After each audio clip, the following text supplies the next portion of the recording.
Dalton का जो सिद्धांत है, पूछा जाएगा कि डाल्टन का सिद्धांत किस पर आधारित है। डाल्टन का सिद्धांत किस पर आधारित है?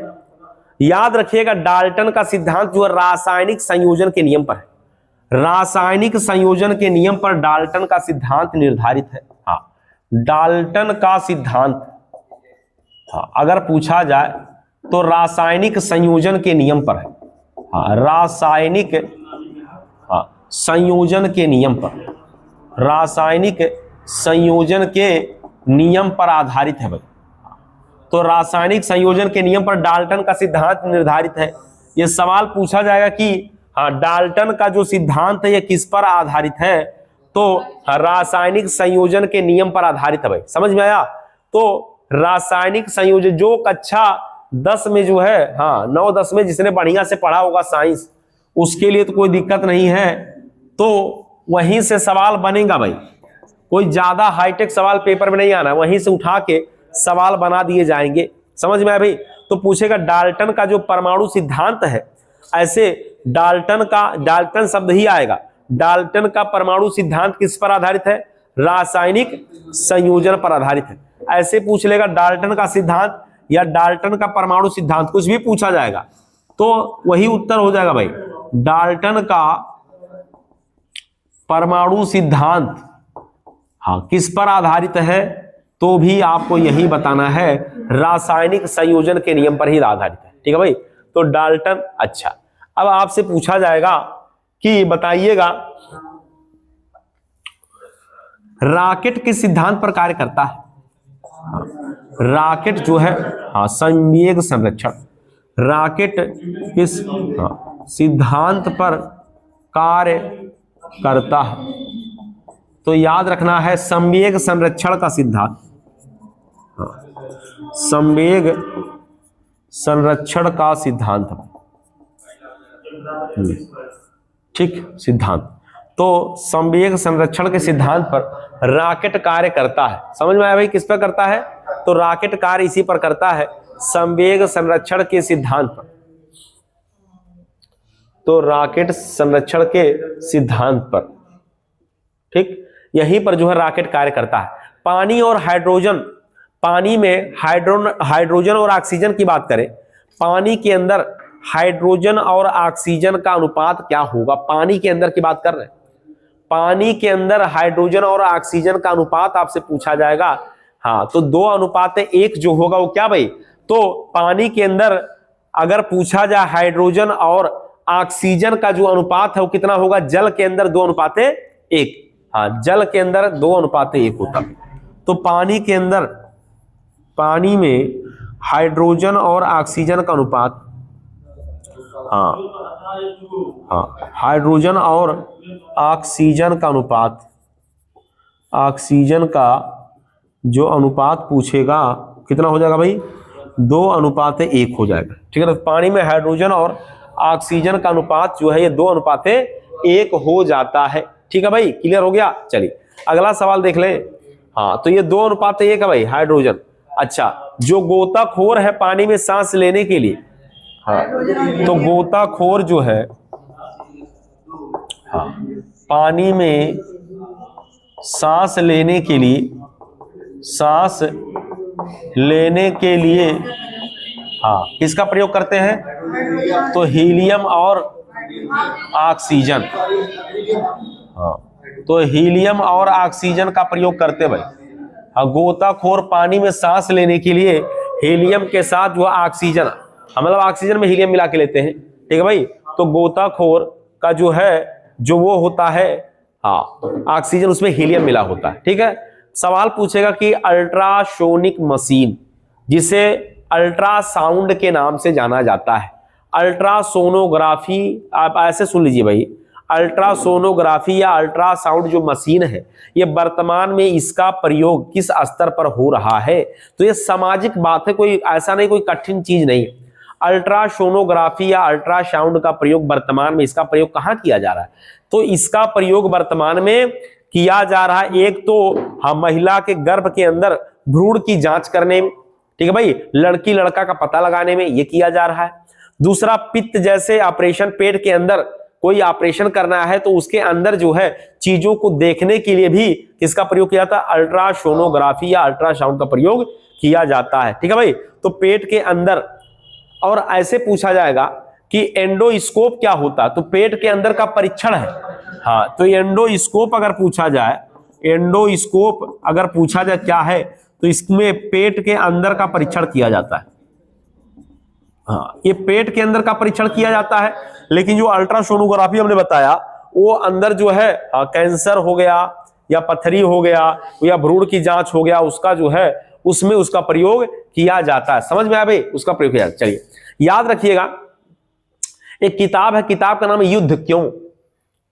किताब का नाम है युद्ध क्यों। ये किसने लिखा है? हाँ, ये किताब का नाम है, तो इसको लिखे हैं न्यूटन के द्वारा। हाँ, ये न्यूटन लिखा है, न्यूटन के द्वारा जो है युद्ध क्यों पुस्तक लिखा गया भाई। तो किसने लिखा भाई? न्यूटन ने लिखा युद्ध क्यों। ठीक है, तो उन्हीं के द्वारा ये पुस्तक लिखा गया युद्ध क्यों। ठीक, अब बताइए ग्रामोफोन का आविष्कार किसने किया? एडिशन। ग्रामोफोन का आविष्कार किसने किया भाई? तो एडिशन ने किया है ग्रामोफोन का आविष्कार। समझ में आया? पूछेगा कि ग्रामोफोन का आविष्कार किसके द्वारा किया गया, तो क्या बताइएगा भाई?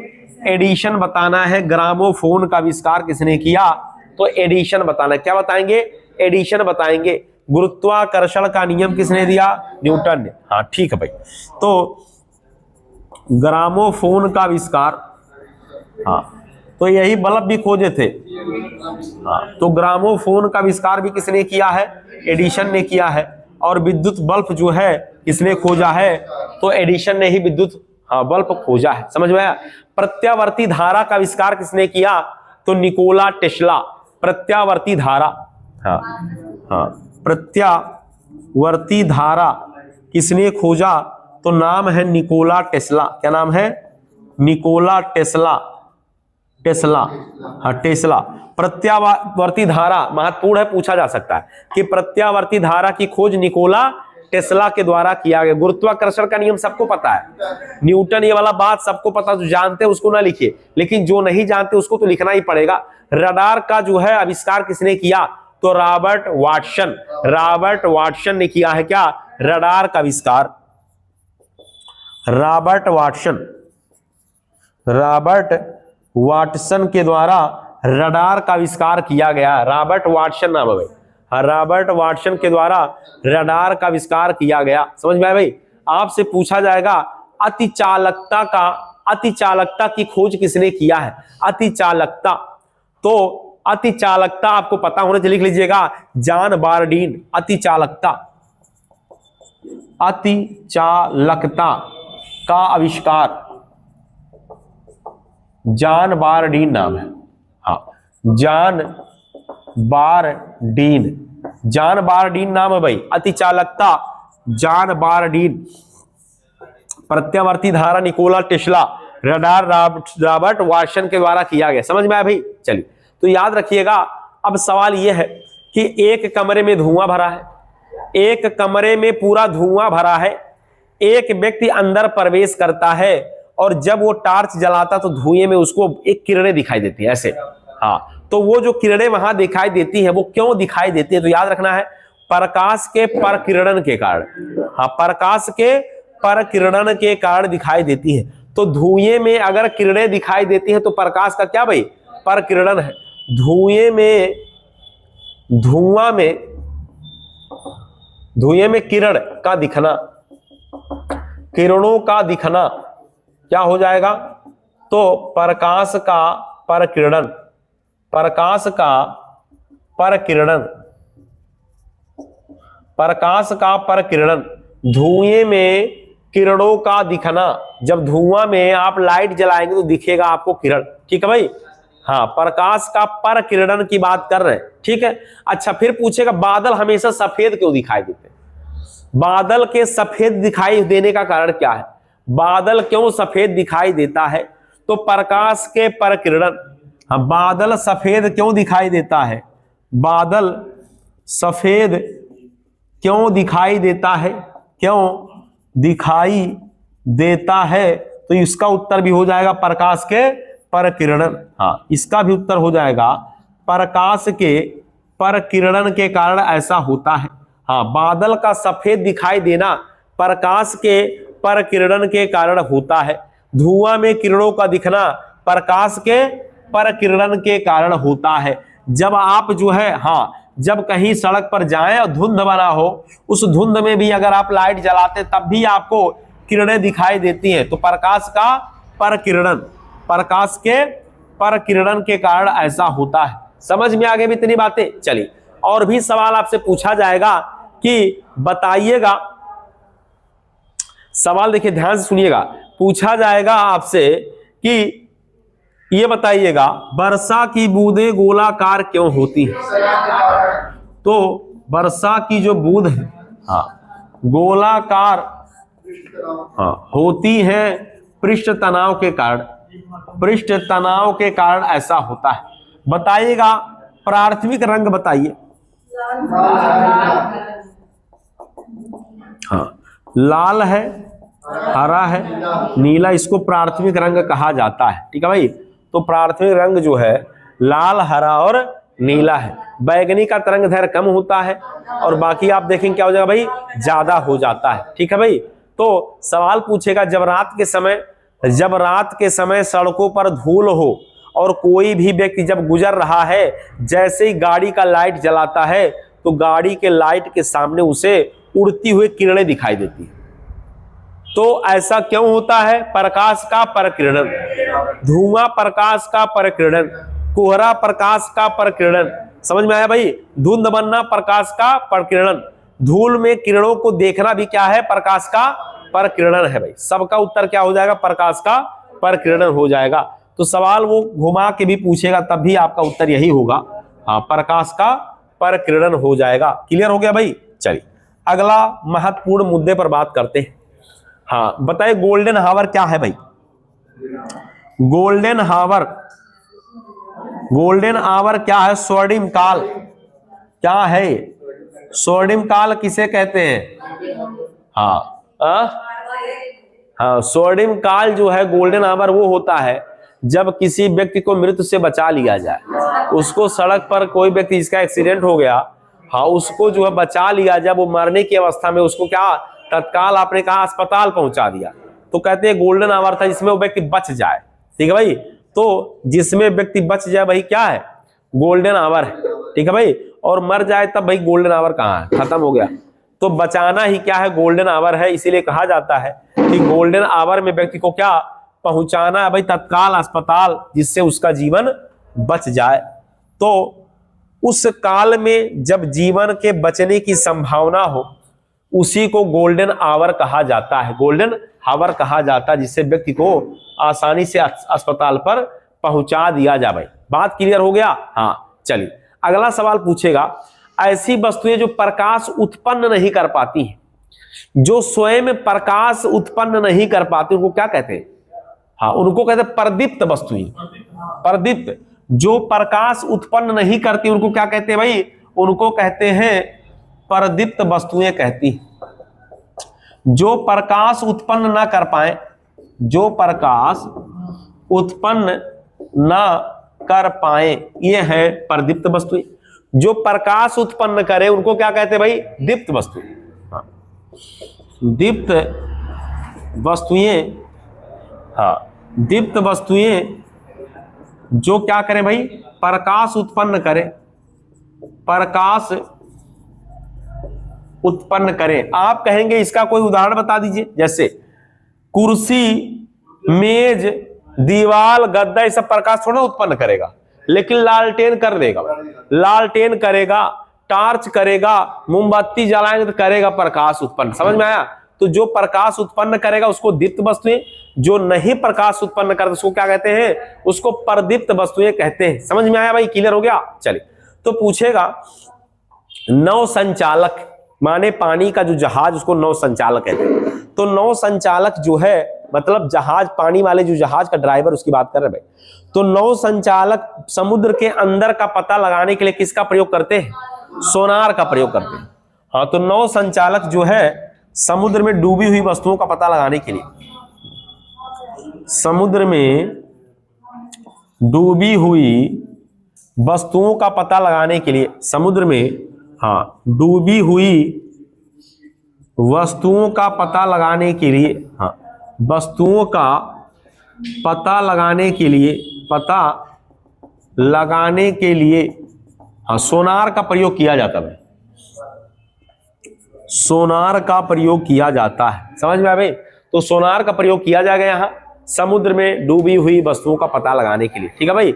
हाँ, कहते हैं इसको सोनार जो है ये समुद्र के अंदर डूबी हुई वस्तुओं का पता लगाने के लिए प्रयोग किया है। तो नौ संचालक भी समुद्र की गहराई में किसी वस्तु को देखने के लिए सोनार नामक यंत्र का प्रयोग करते हैं। एक यंत्र है, इसी का प्रयोग किया जाता है। समझ में आया भाई? चलिए, तो अगर आपसे पूछा जाए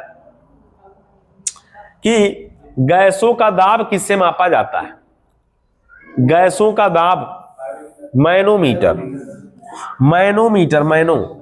हाँ, तो गैसों का दाब जो है, हाँ, ये मैनोमीटर से मापा जाएगा। हाँ, मैनोमीटर से मापा जाएगा गैसों का दाब। पानी का बहाव क्यूसेक से, हाँ, वायुमंडलीय दबाव पूछा जाए बैरोमीटर, वायुमंडल का दाब बैरोमीटर से नापा जाता। समझ में आया भाई? और हवा, वायु का वेग किससे मापा जाता? एनीमोमीटर। तो पवन का वेग, हवा का वेग अगर पूछा जाए तो एनीमोमीटर। हाँ, तो वायु का वेग अगर पूछा जाए तो ये हो जाएगा एनीमोमीटर। हाँ, एनीमोमीटर, वायु का वेग जो है एनीमोमीटर से मापा जाता है, ठीक है भाई? हाँ, जल का बहाव क्यूसेक से, जल का बहाव क्यूसेक से नापा जाता है। समझ में आया भाई? तो जल का बहाव क्यूसेक से नापा जाता है, वायु का वेग एनीमोमीटर से, गैसों का दाब मैनोमीटर से मापा जाता है, ठीक है भाई? और अगर पूछा जाए कि समुद्र की गहराई का पता, समुद्र की गहराई का पता किससे? फैदोमीटर। हाँ, हाँ, फैदोमीटर है भाई। हाँ, तो समुद्र की गहराई का पता चलता है, हाँ, फैदोमीटर से, ठीक है? और समुद्र से अगर पूछा जाए कि उड़ते हुए हवाई जहाज की ऊंचाई किससे मापा जाए? अल्टीमीटर से। हाँ, हवाई जहाज की ऊंचाई अल्टीमीटर। समझ में आया भाई इतनी बातें? चलिए, तो अब हमें बताइएगा कि जल जीवन मिशन ये किस वर्ष शुरू किया गया? 2019 में।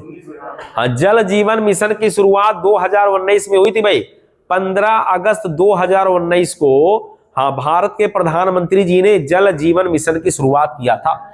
तो 15 अगस्त 2019 को जल जीवन मिशन की शुरुआत, 15 अगस्त 2019। तो सवाल याद रखिएगा, जल जीवन मिशन अगर पूछा जाए, हाँ, जल जीवन मिशन की शुरुआत जो है, कि शुरुआत अगर पूछा जाए, हाँ, तो 15 अगस्त 2019 को शुरू किया। सबको अब पहुंचाने के लिए, क्या, पानी जो है सबको उपलब्ध कराने के लिए जल जीवन मिशन की शुरुआत प्रधानमंत्री जी ने किया था। समझ में आया भाई? चलिए, कि जैबुन्निसा किस मुगल शासक की पुत्री का नाम था? जैबुन्निसा।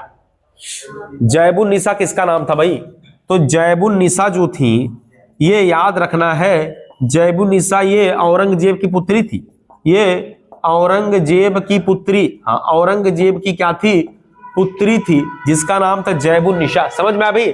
तो जैबुन्निसा जो है ये औरंगजेब की पुत्री का नाम था। क्लियर हो गया? और औरंगजेब जो है, हाँ, औरंगजेब अगर पूछा जाए तो औरंगजेब ने विवाह किया था फारस की राजकुमारी, क्या नाम था भाई? औरंगजेब की पत्नी का क्या नाम था? हाँ, फारस की राजकुमारी का नाम क्या था? औरंगजेब की पत्नी का क्या नाम था? हाँ, औरंगजेब की पत्नी का क्या नाम था भाई? नाम नहीं याद आ रहा क्या? राबिया उद दौरानी। राबिया उद दौरानी। हाँ, तो राबिया उद दौरानी जो थी ये औरंगजेब की पत्नी थी, जिनके याद में इसने भद्दा ताजमहल बनवाया। कहां पर? हाँ, औरंगाबाद, जिसका नाम बदल गया। हाँ, बीबी का मकबरा, अभी औरंगाबाद का नगर का नाम, हाँ, संभाजी नगर हो गया भाई, संभाजी नगर हो गया भाई। समझ में आया? चलिए, तो जलोढ़ मिट्टी कहाँ पाई जाती थी? हाँ, जलोढ़ मिट्टी अभी हमने उत्तर प्रदेश बताया। जलोढ़ मिट्टी उत्तर प्रदेश, काली मिट्टी महाराष्ट्र। हाँ, तो काली मिट्टी महाराष्ट्र, काली मिट्टी जो है यह महाराष्ट्र के अंदर, हाँ, और अगर पूछा जाए हाँ जलोढ़ मिट्टी तो उत्तर प्रदेश, हाँ जलोढ़ मिट्टी आपके उत्तर प्रदेश में, तो जलोढ़ कहाँ, उत्तर प्रदेश। धुआंधार जलप्रपात बताइएगा किस नदी पर, धुआंधार जलप्रपात नर्मदा नदी पर, धुआंधार जलप्रपात बताए ना भाई, हाँ, तो धुआंधार जलप्रपात जो है किस नदी पर है, तो नर्मदा नदी के ऊपर भाई, हाँ नर्मदा नदी के ऊपर है। तो धुआंधार जलप्रपात बताए थे। जोग जलप्रपात शरावती नदी कर्नाटक में, जोग जलप्रपात शरावती नदी कर्नाटक के अंदर। शिव समुद्रम जलप्रपात, हाँ शिव समुद्रम जलप्रपात कहाँ भाई, तो कावेरी नदी, हाँ शिव समुद्रम जलप्रपात कावेरी नदी कर्नाटक में, कहाँ, कावेरी नदी कर्नाटक में, शिव समुद्रम कावेरी नदी कर्नाटक में भाई। समझ में आया भाई इतनी बातें। तो शिव समुद्रम जलप्रपात कावेरी नदी कर्नाटक के अंदर। क्लियर हुआ भाई। तो कपास के लिए कौन सी मिट्टी है, काली मिट्टी। किसके लिए भाई, कपास के लिए काली मिट्टी, हाँ कपास के लिए क्या हो जाएगा, काली मिट्टी हो जाएगा। चलिए, तो हमने कल बताया लाठी जो है कलभ की स्थापना, लाठी कलभ की स्थापना किसने किया था भाई, तो बाल गंगाधर तिलक ने लाठी कलभ की स्थापना किया था। किसने किया था, बाल गंगाधर तिलक ने किया था। समझ में आ गया भाई। चलिए, तो बताइएगा केसरी किसने लिखा था, बाल गंगाधर तिलक ने केसरी लिखा था, मराठा लिखा था, और मांडले जेल में क्या लिखा था इन्होंने, गीता रहस्य मांडले जेल में लिखा था। 6 साल की सजा हो गई थी, ठीक है भाई। तो चले गए थे जेल, और वहीं पर मांडले जेल में बैठकर इन्होंने क्या लिखा था, गीता रहस्य लिखा था बाल गंगाधर तिलक ने। तो बाल गंगाधर तिलक जो है कि मृत्यु कब हुई थी, तो याद रखना है, हाँ बाल गंगाधर तिलक, हाँ इनकी मृत्यु हो गई थी, हाँ तो हाँ कब हुआ था भाई, 1 अगस्त 1920 को हो गया था, इनका मृत्यु हो गया था। ठीक है, तो इनकी मृत्यु हो गई थी 1 अगस्त 1920 को हो गई थी। इन्होंने ही शुरू किया, शिवाजी उत्सव शुरू किया था, हाँ शिवाजी उत्सव शुरू किया, गणेश उत्सव शुरू किया भाई, हाँ तो गणेश उत्सव भी शुरू किया था, शिवाजी उत्सव और गणेश उत्सव बाल गंगाधर तिलक ने शुरू किया था भाई। तो डेट याद है भाई, डेट याद है 1893 गणेश उत्सव, तो गणेश उत्सव 1893, हाँ तो ये शिवाजी उत्सव कब हुआ था, 1895, और गणेश उत्सव 1893 में हुआ था। तो दोनों का डेट भी याद रखना है।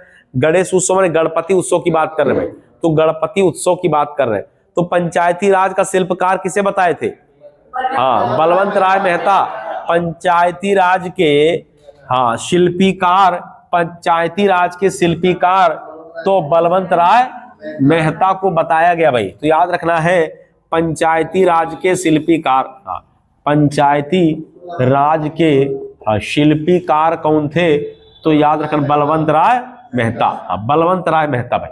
तो इन्हीं को कहा जाता है। और संविधान का शिल्पीकार किसे कहा जाता है, तो अंबेडकर जी को, भीमराव अंबेडकर संविधान के शिल्पीकार कौन है, तो भीमराव अंबेडकर को संविधान के शिल्पीकार, पंचायती राज के शिल्पीकार बलवंत राय मेहता को कहा जाता है। बलवंत राय मेहता समिति बना था 1957 में, हाँ और त्रिस्तरीय रिपोर्ट दिया था, तो ये गठन हुआ था 1957 में बलवंत राय मेहता समिति का गठन हुआ था। और इनके ही सिफारिश पर आपने देखा 11वीं अनुसूची जोड़ी गई थी, पंचायती राज में 11वीं अनुसूची जोड़ी गई थी बलवंत राय मेहता समिति की सिफारिश पर।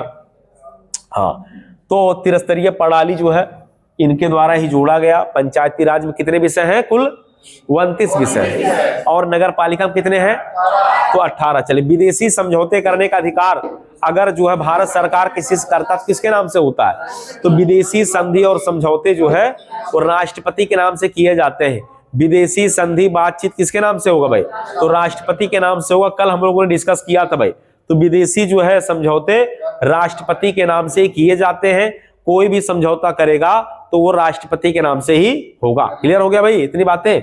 चलिए, तो अगर पूछा जाए कि संघ की समस्त शक्तियां किसमें निहित है, हाँ तो राष्ट्रपति में संघ की समस्त शक्तियां निहित है। लेकिन वास्तविक कार्यपालक कौन होता है, प्रधानमंत्री वास्तविक कार्यपालक होते हैं। कौन होता भाई, प्रधानमंत्री वास्तविक कार्यपालक होते हैं। समझ में आया भाई, वास्तविक पूछेगा तो प्रधानमंत्री वास्तविक कार्यपालक माने जाएंगे। चलिए बताइएगा, भारत के पहले chief of defence staff CDS कौन थे भाई? भारत के पहले सीडीएस का नाम बताइए।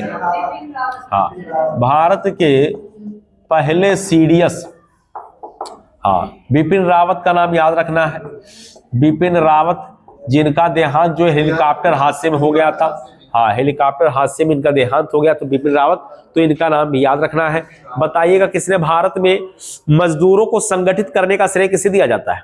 मजदूरों को संगठित करने का श्रेय किसे दिया जाता है? नारायण मेघजी लोखंडे।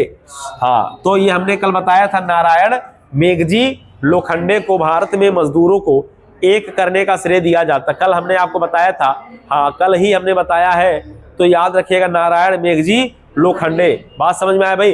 तो उनको जो है मजदूरों के संगठित करने का श्रेय दिया जाता है। समझ में आया? ये बात हमने कल ही आपको बताया था भाई, ठीक है।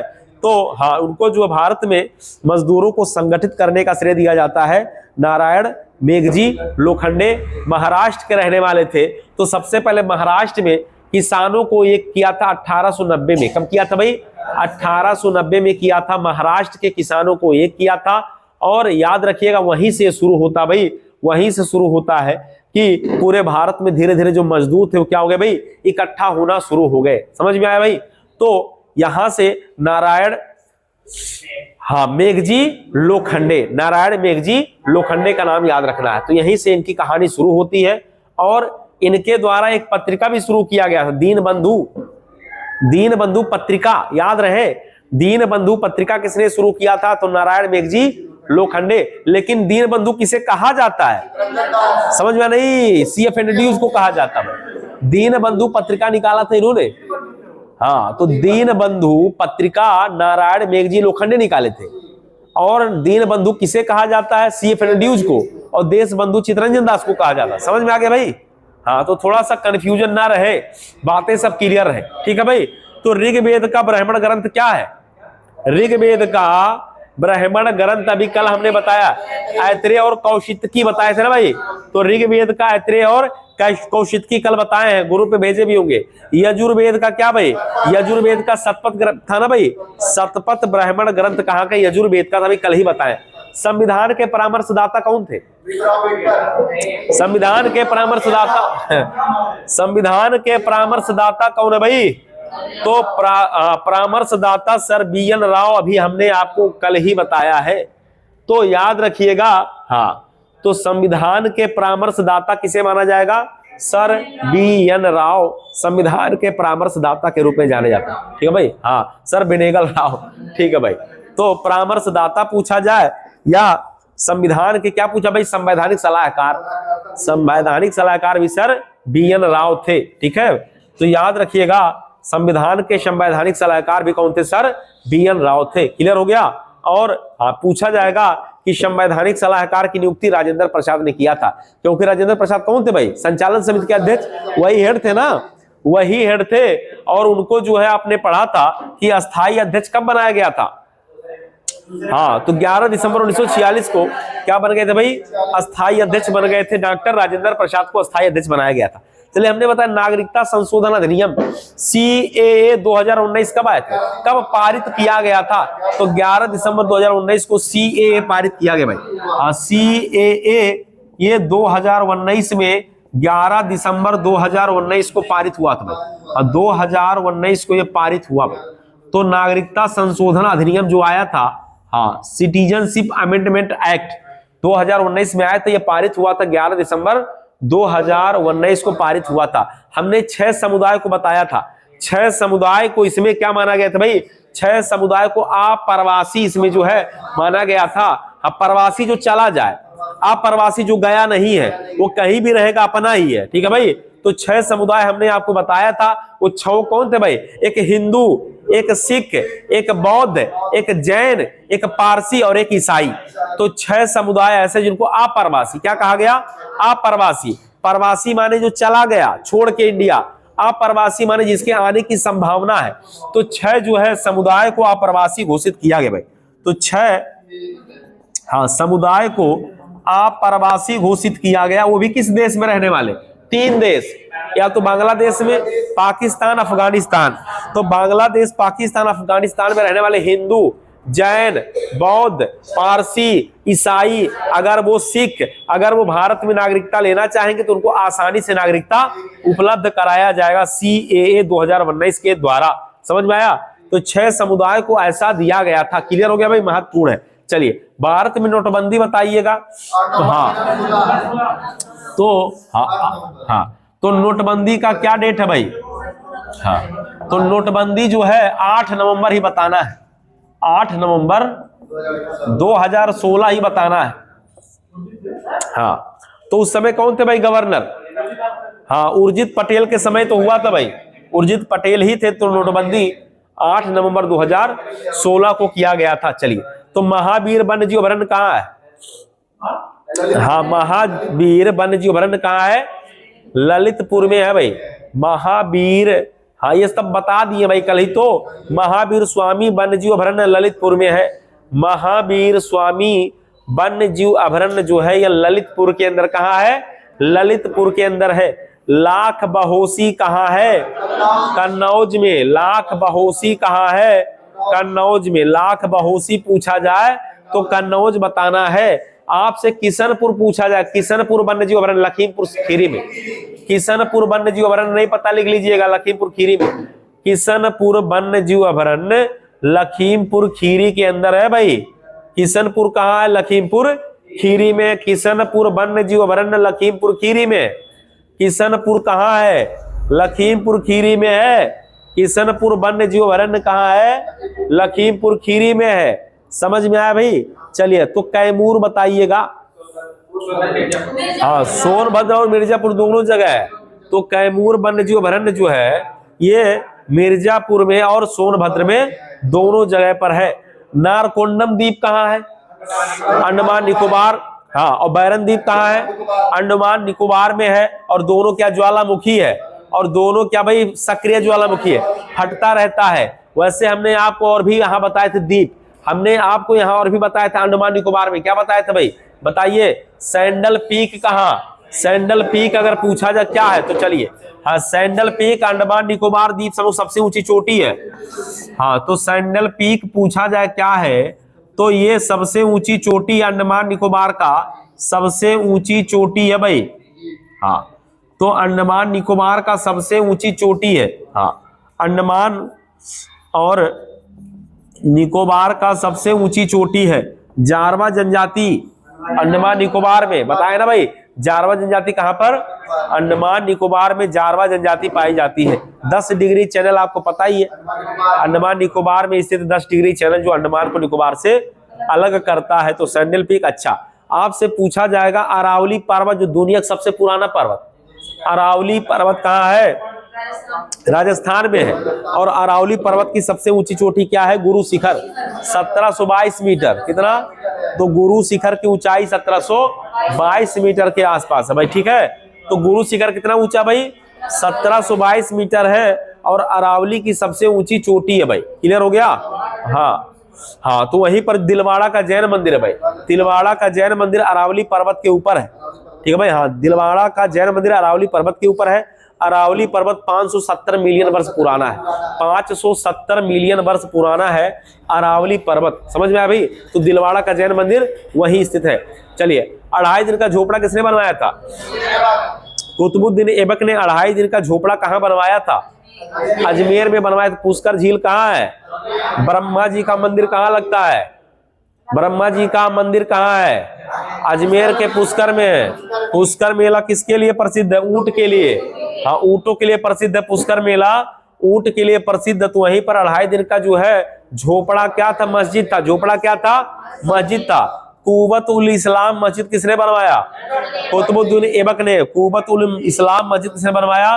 कुतुबुद्दीन ऐबक ने कुबतुल इस्लाम मस्जिद बनाया था भाई। कुतुब मीनार का नींव किसने रखा था? कुतुबुद्दीन ऐबक ने रखा था। बताएं किस शासक की मृत्यु घोड़े से गिरकर हो गई थी? तो कुतुबुद्दीन ऐबक की मृत्यु हो गई थी। गुलाम वंश का संस्थापक कौन था? कुतुबुद्दीन ऐबक। गुलाम वंश का संस्थापक कुतुबुद्दीन ऐबक, या गुलाम को ममलूक कहते हैं। गुलाम को क्या कहते हैं भाई? ममलूक कहते हैं। बताइए हजार खंबा महल किसने बनवाया? अलाउद्दीन खिलजी। हजार खंभा महल किसने बनवाया? अलाउद्दीन खिलजी ने हजार खंभा महल बनवाया था। सीरी का किला अलाउद्दीन खिलजी। बाजार व्यवस्था अलाउद्दीन खिलजी ने बनवाया था भाई। ठीक है भाई। तो दूसरा पूछा जाएगा कि हाँ दूसरा सिकंदर किसे कहा जाता है? तो सिकंदर सानी, यही तो है भाई। अलाउद्दीन खिलजी को सिकंदर सानी के रूप में जाना जाता है। राष्ट्रीय विकास परिषद की स्थापना कब हुई? हाँ, तो 6 अगस्त 1952 को राष्ट्रीय विकास परिषद की स्थापना हुई।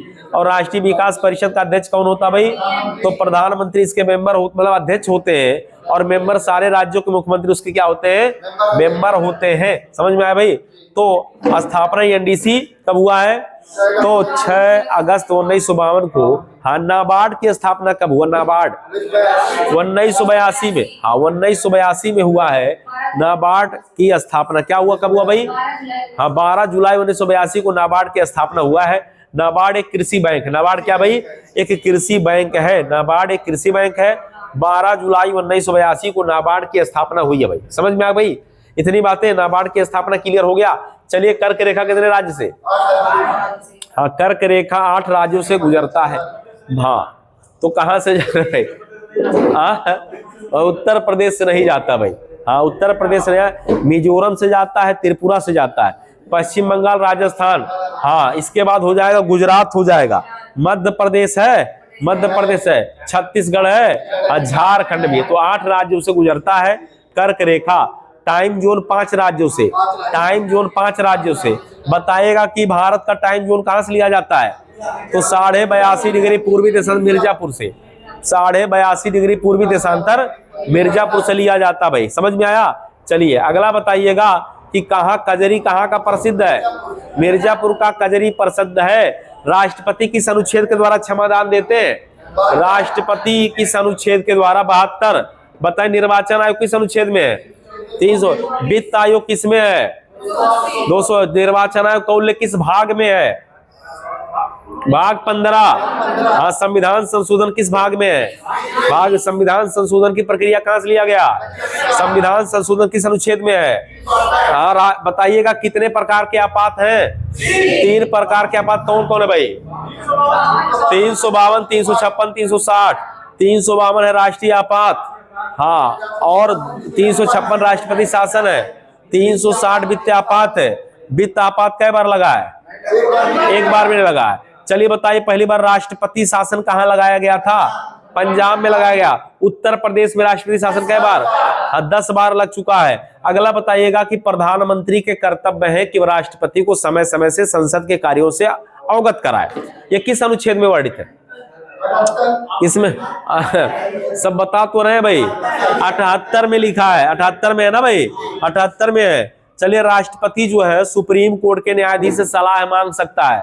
इस 143 में, किसमें है? 143 में लिखा है। बताएगा, पशु जो है दुधारू पशुओं के बलि पर रोक 48 में है। पर्यावरण संरक्षण, संवर्धन, वन और वन्य जीवों की रक्षा किसमें है भाई? 48 में। 6 वर्ष तक के बच्चों को शिक्षा का अधिकार 45 में है। 45 में है। माता पिता का कर्तव्य कि बच्चों को शिक्षा के लिए जो है, हाँ, क्या करे भाई? विद्यालय भेजे। ये क्या है भाई? ये मूल कर्तव्य, 11वां मूल कर्तव्य है। 11वां मूल कर्तव्य है। हाँ, 86वां 2002 है ना भाई? अरे नहीं भाई, माता पिता का कर्तव्य कि बच्चों को विद्यालय भेजे, 11वां मूल कर्तव्य है। ये 11वां मूल कर्तव्य सबसे लास्ट वाला 86वां 2002 में जोड़ा गया भाई। 86वां 2002 में जोड़ा गया। चलिए बताइएगा, राज्यसभा में 12 लोगों को राष्ट्रपति के द्वारा मनोनीत किया जाता है अनुच्छेद 80 में। तो ये मनोनीत करने की प्रक्रिया किस देश से लिया गया? आयरलैंड से। आयरलैंड से। हाँ, मनोनीत करने की प्रक्रिया कहां से लिया गया? आयरलैंड से लिया गया। समझ में अभी? महाभियोग की प्रक्रिया कहां से लिया गया? अमेरिका से लिया गया।